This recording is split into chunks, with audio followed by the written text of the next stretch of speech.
नमस्कार दोस्तों, आप देख रहे हैं कर्मजा.com और मैं कानाराम कुमावत आपका स्वागत करता हूं। दोस्तों, हम सीख रहे हैं कृदंत प्रकरण के बारे में।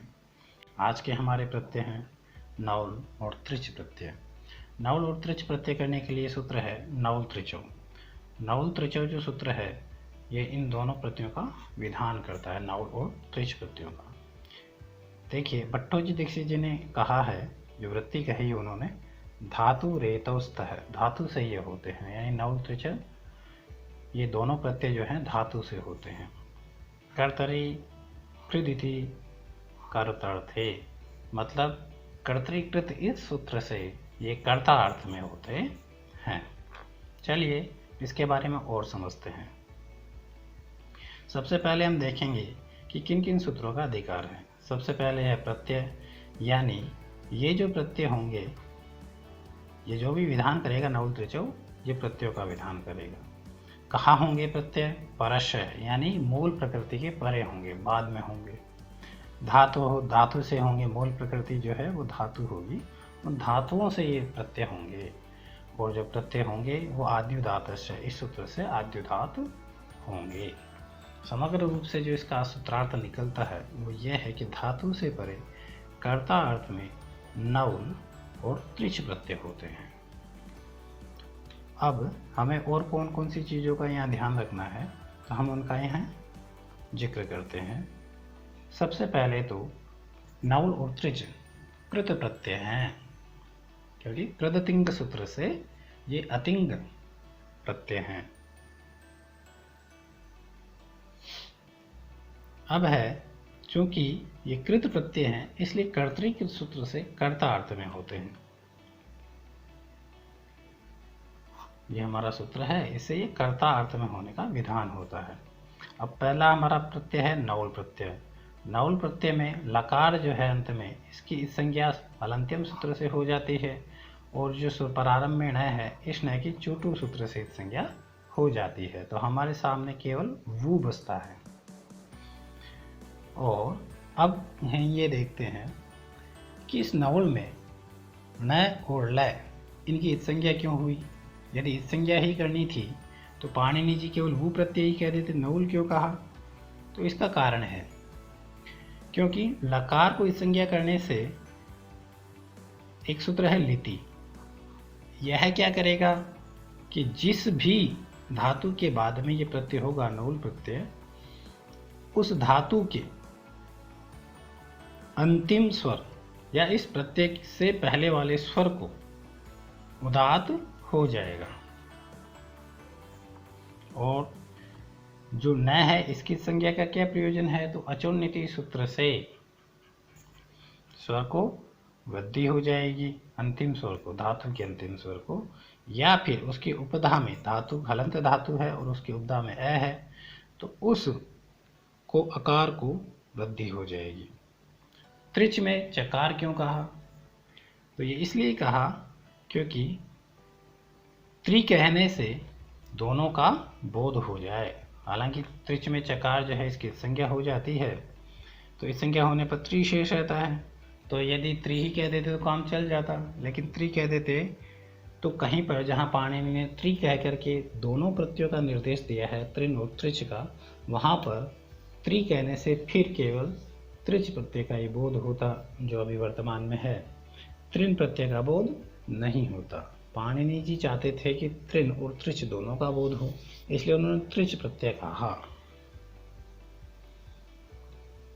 अब इसी से रिलेटेड एक सूत्र और है, उसको हम देखते हैं। सूत्र है यू और अनाको।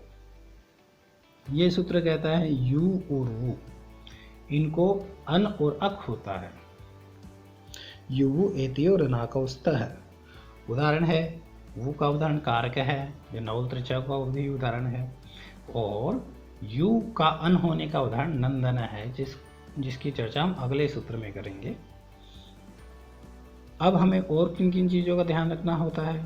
तो एजंत धातुएं जो होती हैं, जिन धातु के अंत में ए ओ आई औ ये हों, तो इनके एज को, यानी इनको ए ओ आई औ को आत आदेश हो जाता है, आकार आदेश हो जाता है, यानी इनके स्थान पे आ हो जाता है।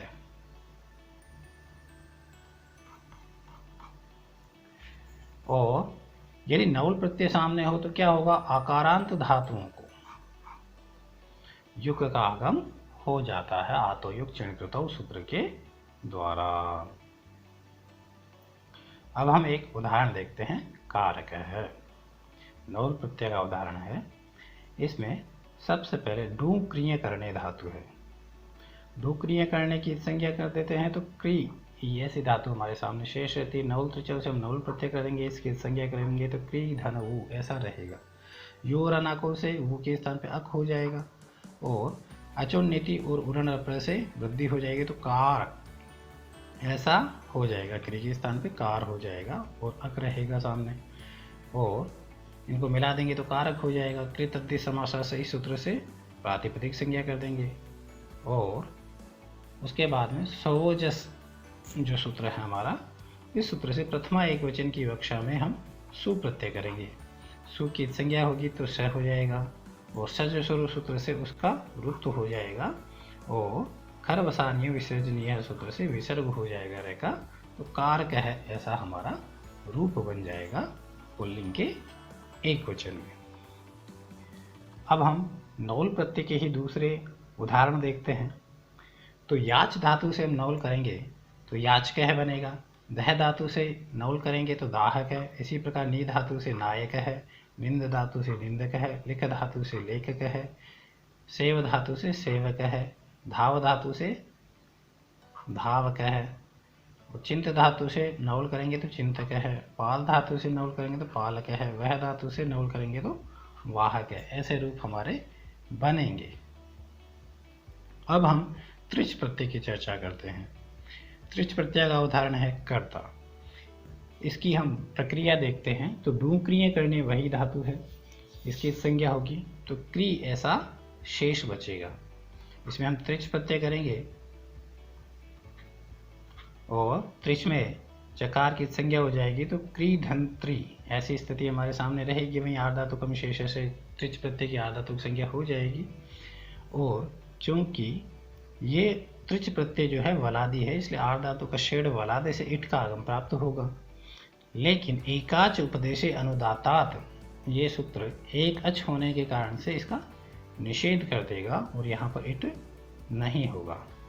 अब जब इट नहीं होगा तो क्री धन त्रि ऐसा कैसा हमारे सामने रह जाएगा। यहाँ पर सार्वधातु कार धातु कयो यह जो सूत्र है इससे गुण हो जाएगा और उरण रपर से रप्रत होगा तो कर धन त्रि ऐसा हमारा रूप रह जाएगा। यहाँ पर हम कृत तद्धित समासाश्रय सूत्र से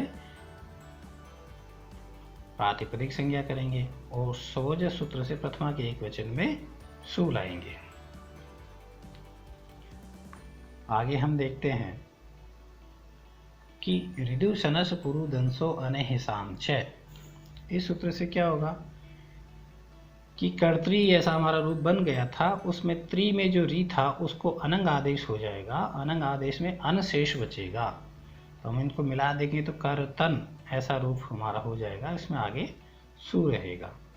ऐसी स्थिति में अपत्रिन त्रिच स्वस्त्री नप्त्री नेष्ट्री त्वष्ट्री क्षत्री होत्री पोत्री प्रशास्त्रिणाम इस सूत्र से उपदा को दीर्घ होगा तो कर्तान धन सु ऐसा रूप बन जाएगा। यहाँ पर हलंग्याप्य दीर्घा सुतिष्य पृक्तम हल इस सूत्र से सु का लोप होगा तो कर्तान ऐसा बचेगा। यहाँ पर भी नया लोप है, प्रातिपदिकांत शेष से नकार का लोप हो जाएगा तो कर्ता ऐसा रूप बनेगा। अब चलिए हम दूसरे उदाहरण देखते हैं। दूसरे उदाहरणों में हमारे पास में ऋण धातु है, ऋण धातु से त्रिच करेंगे तो हर्ता बनेगा।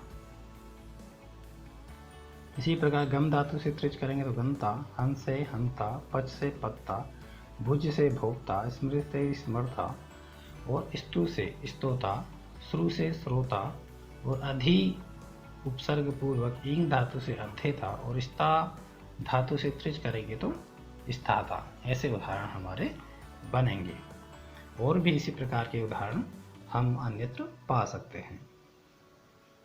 अब दोस्तों यदि आपको इस वीडियो के नोट्स पाने हैं तो यदि आप ये वीडियो हमारे साइट पे देख रहे हैं तो आपको नीचे लिंक मिल जाएगा डिस्क्रिप्शन के नीचे, वहाँ आप ये डाउनलोड कर सकते हैं PDF के अंदर। यदि आप ये हमारा ये वीडियो YouTube पे देख रहे हैं तो आपको हमारी साइट पे आना होगा, जिसका लिंक नीचे डिस्क्रिप्शन में है, और वहाँ से आप ये नोट्स डाउनलोड कर सकते हैं। इसके अलावा यदि आप अभ्यास करना चाहते हैं तो यहीं पर आपको अभ्यास के लिए ऑनलाइन टेस्ट का लिंक मिलेगा। यहाँ से आप ऑनलाइन टेस्ट दे करके अपना अभ्यास कर सकते हैं। प्रश्न आपको मिलेंगे इससे रिलेटेड, उनका बहुत अच्छे से आप अभ्यास कर सकते हैं। और दोस्तों, यदि आपको ये वीडियो पसंद आया हो तो इसे लाइक कीजिए, शेयर कीजिए और हमारे इस YouTube चैनल को सब्सक्राइब कीजिए। धन्यवाद।